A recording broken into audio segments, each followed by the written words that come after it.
Hey educators, let's dive right into something that needs our attention. School-only behaviors. You know that student who's perfectly fine at home but becomes a different person at school? Here's the kicker, that's not a diagnosis. That's a red flag waving right at our institution. The myth we've all heard, if they only act out at school, it must be the home that's blind. But let's set the record straight. If a child is regulated at home but dysregulated at school, then school is the dysregulating environment. Let's break this wide open with some facts. First up, environment-triggered behavior is well documented. Clinical psychology and behavior science tell us that behavior is contextual. Triggers, be they sensory, emotional, or social, vary wildly across settings.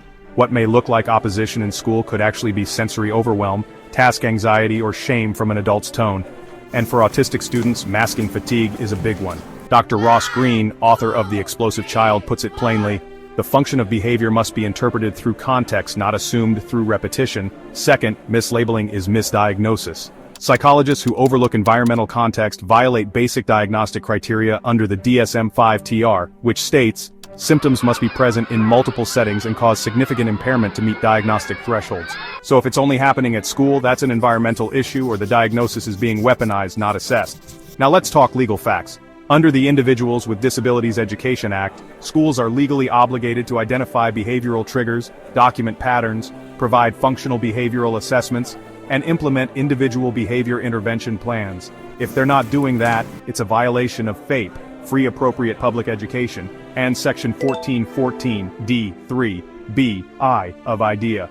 Here are some major red flags to watch for. If the school claims he just needs more discipline, that's not legal. They need an FBA. If they refuse to document triggers, that's an IDEA violation. If the principal blames home while ignoring in-school patterns, that's unethical and discriminatory. And if the school doesn't involve the IEP team when behavior escalates, that's a due process claim waiting to happen. So, what's your next move? Activate your powerhouse advocate mode. Say this, my child's behavior is context-specific, which indicates environmental triggers at school. Per IDEA, I am requesting a functional behavioral assessment and behavior intervention plan that identifies specific triggers, supports, and measurable response strategies. This is not optional, it's a legal requirement, and here's the final mic drop. If a school is the only place your child struggles, maybe it's not a child problem, maybe it's a leadership problem, maybe it's a staff training problem, maybe it's a system built for obedience, not understanding. And maybe it's time for that BMW principal to read IDEA before she revs the engine of her ignorance. Thanks for tuning in, and remember, knowledge is power.